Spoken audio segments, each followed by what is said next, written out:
Like, share and subscribe to Inspire Media.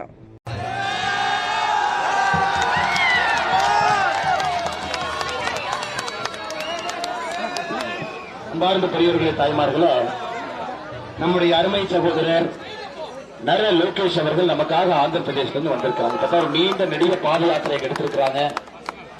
ஒரு பெரிய பாத யாத்திரை. ஆந்திராவில் ஒரு புரட்சிகரமான யாத்திரையை நடத்தி மறுபடியும் சந்திரபாபு நாயுடு அவர்கள் ஆந்திராவினுடைய முதலமைச்சராக வர வேண்டும் என்பதற்காக ஒரு பெரிய எழுச்சி மிகுந்த அலையை இங்கு ஏற்படுத்தி இருக்கிறார்.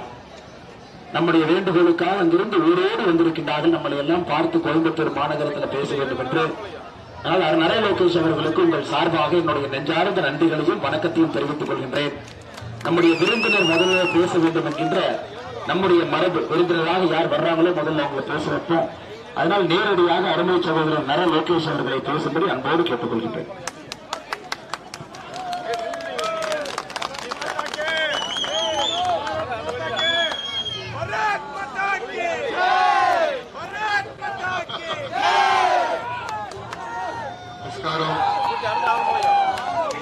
எல்லாருக்கும் வணக்கம். எல்லாரும் సౌఖ్యమా?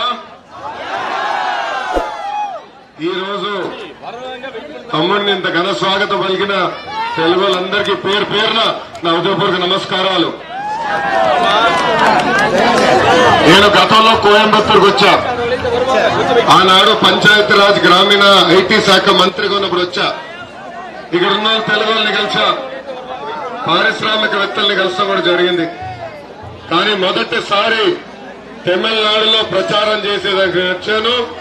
దానికి మీ అందరికీ నా హృదయపూర్వక నమస్కారాలు నేను తెలుసుకుంటున్నాను.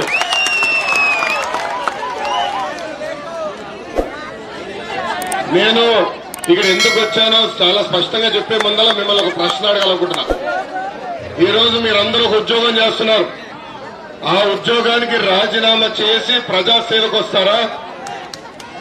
అలాంటిది ప్రభుత్వ ఉద్యోగం వ్యక్తి, ఒక ఐఏఎస్, ఒక ఐపీఎస్ గా పనిచేసిన వ్యక్తి రాజీనామా చేసి ప్రజల సేవకు వస్తాడా అని అడుగుతున్నా.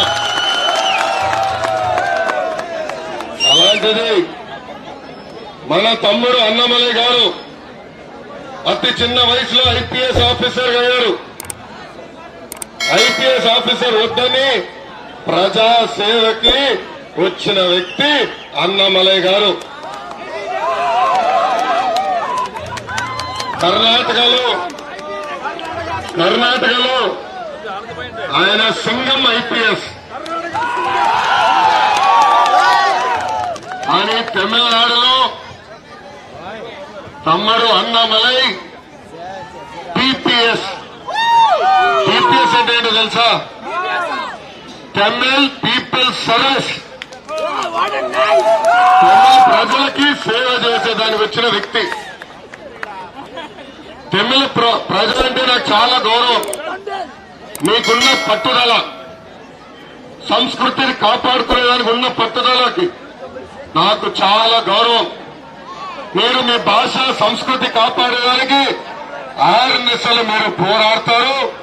దానికి సభాముఖంగా చెప్తున్నా, తమిళ ప్రజలకి నా హ్యాట్స్ ఆఫ్. అన్న బాగా కష్టపడడానికి వచ్చారు. అన్నమలై గారు నాకు ఒక మిత్రులు, శ్రేయోభిలాషు.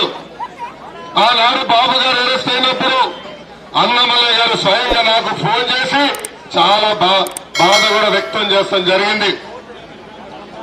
ఒక ఉత్సాహవంతుడు, ఒక యువకుడు, మంచి పని చేసేదానికి వచ్చిన వ్యక్తి అన్నమలై గారు. ఈ మధ్యలో నేను కొన్ని ఆర్టికల్స్ చూసా.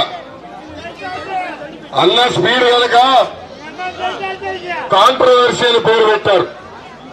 అన్నమలై కాంట్రవర్సీ లీడర్ కాదు, క్యాలిబర్ ఉన్న నాయకుడు అని సభాముగా మీకు చెప్తున్నాం. ఆయన తమిళనాడు దిశ నిర్దేశం మార్చడానికి వచ్చిన వ్యక్తి. 6 నిమిషాలు ప్రజల కోసం కష్టపడుతున్న వ్యక్తి.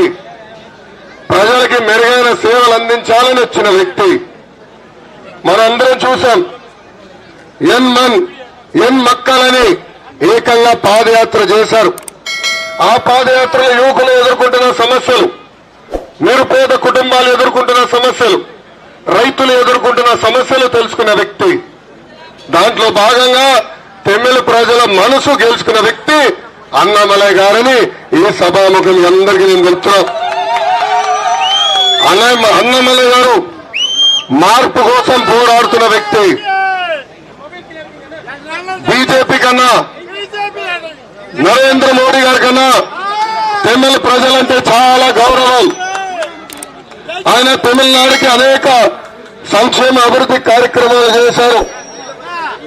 మోడీ గారంటేనే ఒక సంక్షేమ అభివృద్ధి.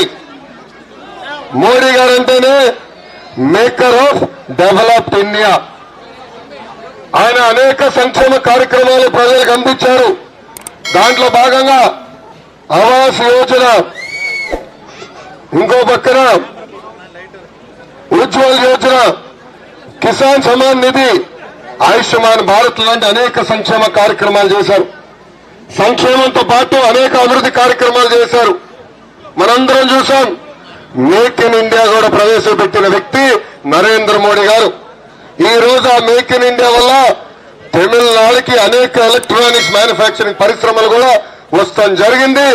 ఈ రోజు లక్షలాది మందికి ఉద్యోగాలు, ఉపాధి కూడా వచ్చింది.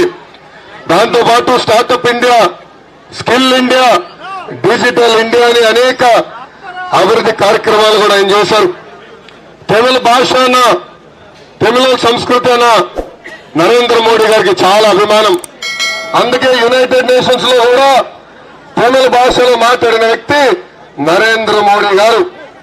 ఇంతేకాదు, రైల్వేలు, రోడ్లు, తాగునీటి పథకాలకి అన్నమలై గారి నాయకత్వం కింద కేంద్ర ప్రభుత్వం 2,30,000 కోట్ల రూపాయలు తమిళనాడు ప్రభుత్వానికి కేటాయిస్తాం కూడా జరిగింది. ఇంకా కోయంబత్తూరు పార్లమెంట్కి వచ్చేలా అనేక సమస్యలు ఉన్నాయి. కోయంబత్తూరుకి నాకు చిన్నప్పటి నుంచి అనుబంధం ఉంది. ఆనాడు చంద్రబాబు నాయుడు గారు ఒక అంబాసిడర్ కారు కొనుక్కున్నారు. అది మేడ్ ఇన్ ఇండియా అయినా ఫినిష్డ్ ఇన్ కోయంబత్తూర్. ఆనాడు కోయాలో కంపెనీ ఉండేది. ఇక్కడ పంపించి ఆ కారు కూడా చూపిస్తాం జరిగింది. ఇప్పుడు కూడా ఆ బండి చంద్రబాబు నాయుడు గారు నడిపిస్తారు. ఇంతేకాదు, ఇక్కడ అనేక సమస్యలు మీకున్నాయి. నిరుద్యోగుల సమస్యలు ఇక్కడ తీవ్రంగా ఉంది. అదేవిధంగా పారిశ్రామికవేత్తలు కూడా అనేక ఇబ్బందులు ఇక్కడ ఎదుర్కొంటాం జరుగుతుంది. గ్రామాల్లో రోడ్డు సమస్య ఉంది, నీటి సమస్య ఉంది, తాగునీరు లేక అనేక ఇబ్బందులు పడుతున్నారు. వాస్తవంగా చెప్పాలంటే కోయంబత్తూరు ఒక స్టేజ్కి వచ్చి ఆగిపోయింది. మళ్ళీ కోయంబత్తూరు 2.0 రావాలంటే ఒక యువకుడు, ఉత్సాహవంతుడు అన్నమలైని మీరు గెలిపించాలని ఈ సభాముఖంగా నా వంతు నేను కోరుతున్నాను. Like, share and subscribe to Inspire Media.